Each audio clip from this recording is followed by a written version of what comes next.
Hello, and welcome to this conversation that my partner, Andrew Pavlovich, and I are going to have about the SRA consultation that's come out recently relating to continuing competence. I'm one of the two regulatory partners at CM Murray. Andrew's the other one. So this is, I suppose, team regulatory within the CM Murray practice, which of course is a boutique firm specialising in partnership, employment and regulatory advice. We wanted to talk about what the SRA are asking for views on at the moment. But we're just going to take a step back, first of all, because, of course, the ultimate regulator of legal services is the Legal Services Board, and that actually is where this consultation has come from. It's consultation that relates to professional ethics. Professional ethics, of course, being the moral principles, values and standards of conduct that guide the behaviour of individuals within professional services, in this case, obviously, in legal services. Fundamental pillars of ethics is what's really at the core of all of this.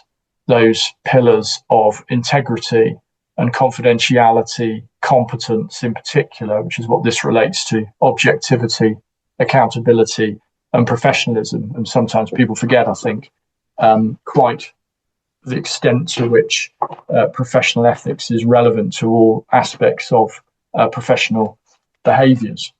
But what this has stemmed from, just as brief introduction, is the LSB putting out in March a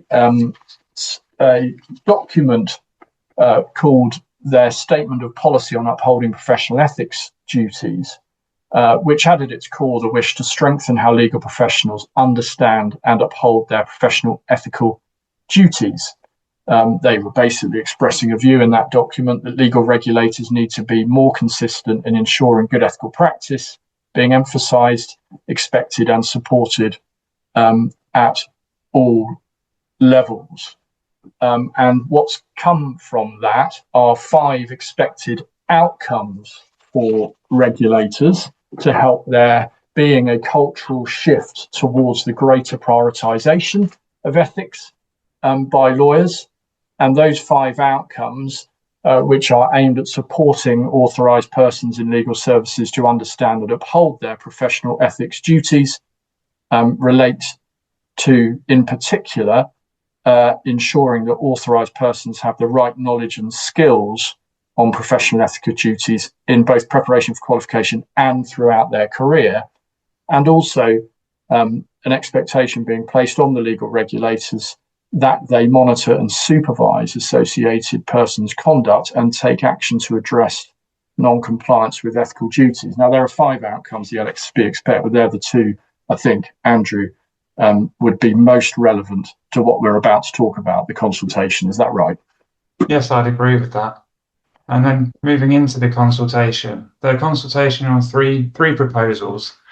The first one is to require solicitors to actually record their learning development that they've undertaken and then maintain records for at least 3 years. So at the moment, there's actually no express obligation on solicitors to keep records of their learning and development. They're required to make a direct declaration at the point they renew their practicing certificate that they've reflected on their learning and development needs.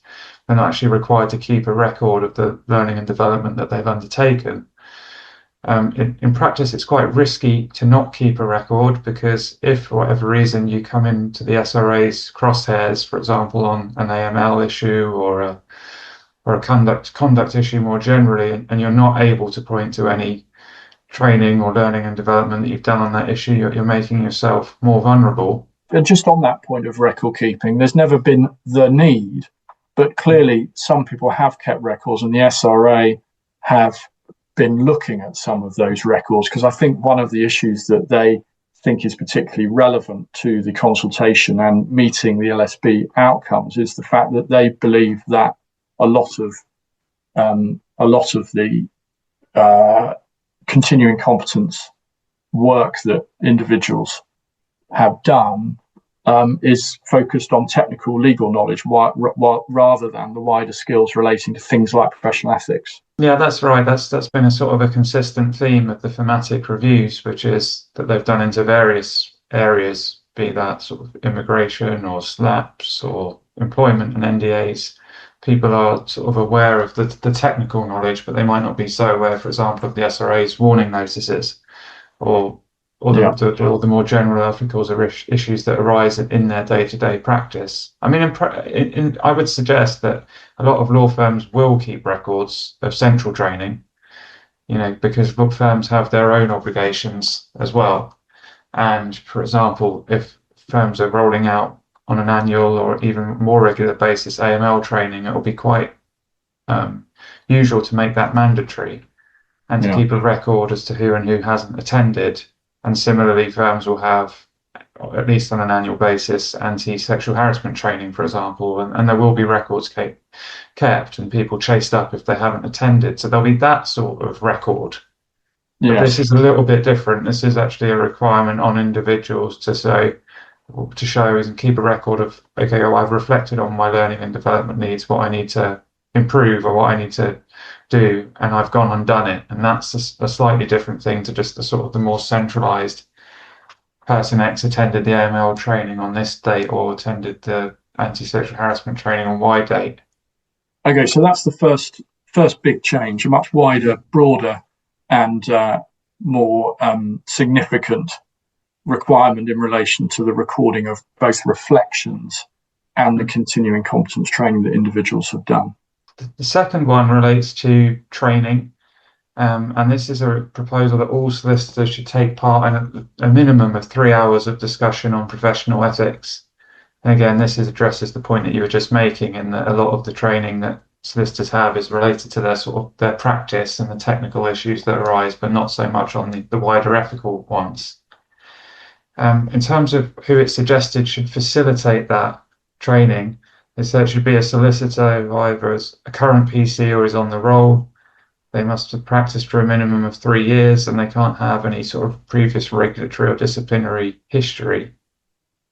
They suggest, and I would agree, although it presents its own challenges from a practical perspective, that this would be best delivered in smaller groups, tailored perhaps to the practice that the individual teams are working in, dealing with real life and practical examples of how and when these wider SRA principles, the principles to uphold the rule of law or to act in a way which doesn't diminish public trust and confidence in the profession, could come into conflict with the need to act in the best interests of the client. Yes, the SRA principles, or the preamble to the principles, makes clear that those wider duties should take precedence if that ever occurs. But just looking at how that could apply in practice. And they suggest that because of the small numbers, it may actually be best delivered internally, to make it as tailored and practical as possible. They want it to focus on dilemmas and hypothetical situations, or perhaps actual case studies, that focuses on everyone developing confidence in making ethical decisions. So generally promoting the understanding of the importance of working culture and the environment as well in supporting ethical decision making. But there are other options as well, aren't there, in relation to content and format and indeed how it's delivered. The SRA's approach is fairly flexible, isn't it, in relation to the actual delivery and receipt of the training. Is that right?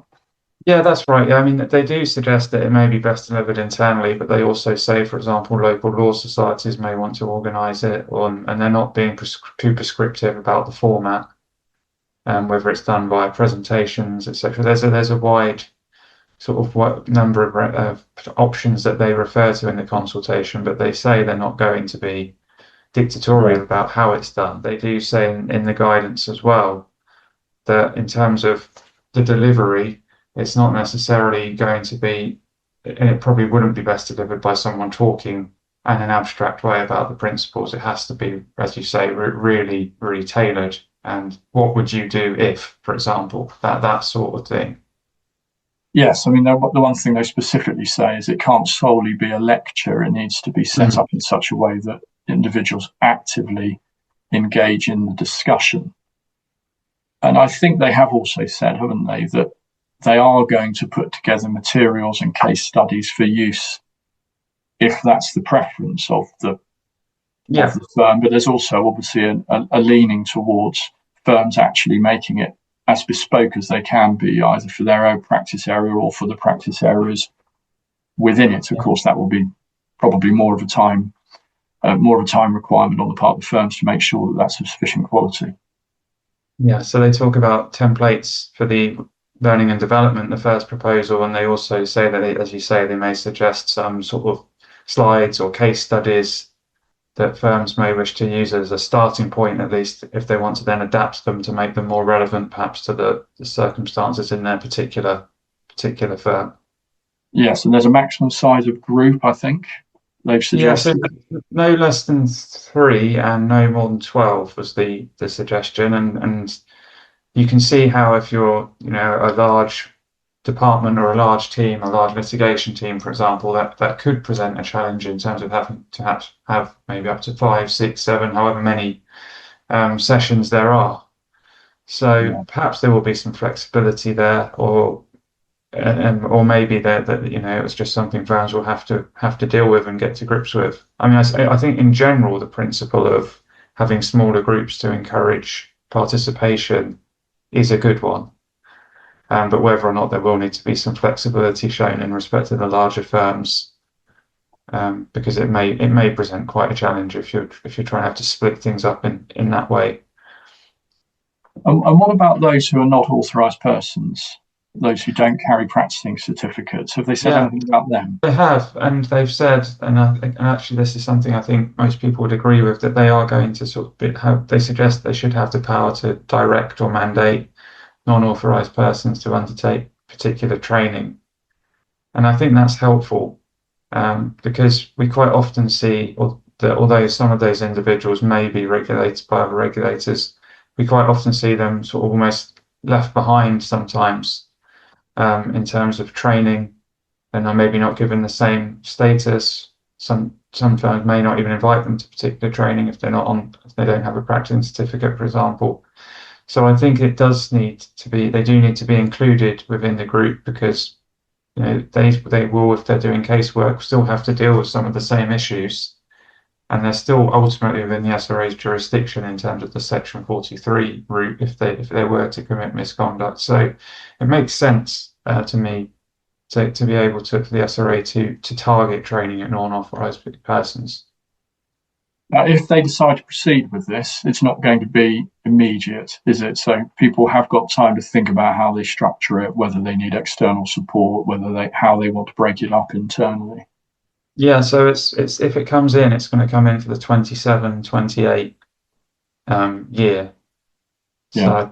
So I mean there will be a bit of time for firms to think about practically how are we going to achieve this, both in terms of insistence with individuals of record keeping, but also their main focus is the firm's focus is going to be how are we going to get this training right, and how are we going to get it in a form that the SRA would like.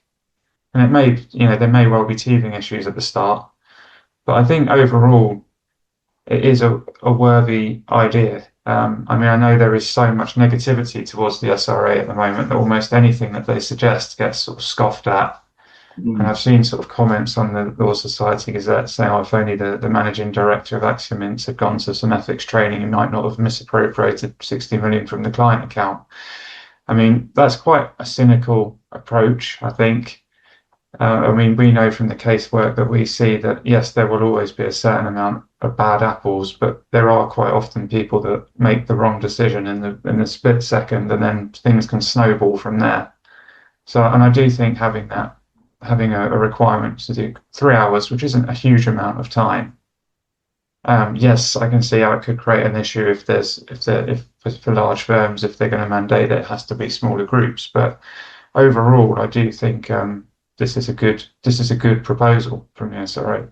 And it's incremental, I suppose, isn't it, as well? I mean, it's not prescribing, extensive training hours, mandatory courses or formal assessments. There's a level of flexibility as to how the firm delivers it, as long as it does focus on this crucial issue. And ultimately, the LSB have set these outcomes, and the SRA, as a regulator, has to meet them. Yeah, and I guess some other pushback I've seen is to the idea that this is required at all. Obviously the LSB talk about three things in their policy statement. They talk about the post office, they talk about evidence of slaps, and they talk about evidence of misuse of NDAs. We obviously post office is still working its way through. We don't know how that's going to end up. Slaps, SRA hasn't done very well on the cases it's prosecuted so far. NDAs, again, we haven't seen mass evidence of the misuse of NDAs, certainly when they did their thematic review. So you can see there's a certain amount of pushback saying, do we really need this? I still think, even if all of that was true, I still think it would be useful. But they're not just going to leave everyone to it, are they? Because there's a third element to their proposals that enables them to deal with what they may see as non-compliance in relation to it. How will that work in a nutshell?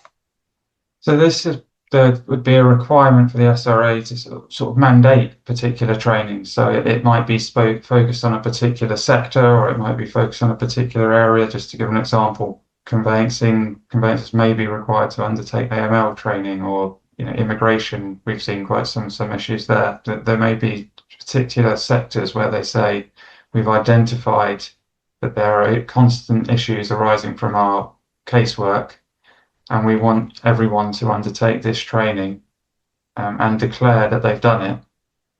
And a failure to do that, they're saying, could result in enforcement action. So this is the more sort of the stick approach. The carrot is, yes, so you should do your training, and we should make it like interactive and practical. But what they're saying here is, if there's actually a need that we think that has sort of arisen from our casework, we require certain individuals to undertake training. And if they don't, they could be subject to enforcement action. So it's likely to be a response to what may come out of thematic reviews or a run of disciplinary matters within the profession. Yeah, and we did see that a little bit with the high volume litigation work, where they've gone in and they've identified the concern, and they asked, I think, all of the firms dealing in that area to sort of complete a questionnaire confirming that they were compliant. So this would be a sort of a similar to that, in the sense that identifying a particular issue of a particular type of work requiring training and requiring people to confirm that they've undertaken that training. Yeah, being aimed at particular work areas and particular groups. The consultation is open till mid-July, and the document, which is a lengthy document, asks a number of different questions and provides access to the draft rules, etc. So everybody has an opportunity to comment in relation to it for a significant period yet. But that opportunity will cease to be in mid-July. Thank you very much.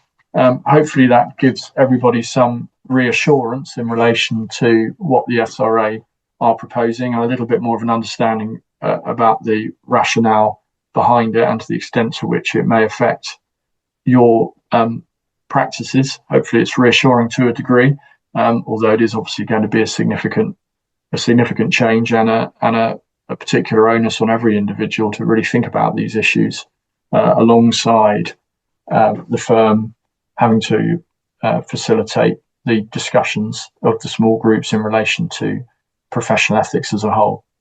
So thank you for watching, and please do get in touch if you want to discuss any of the issues we've talked about any further. Thank you.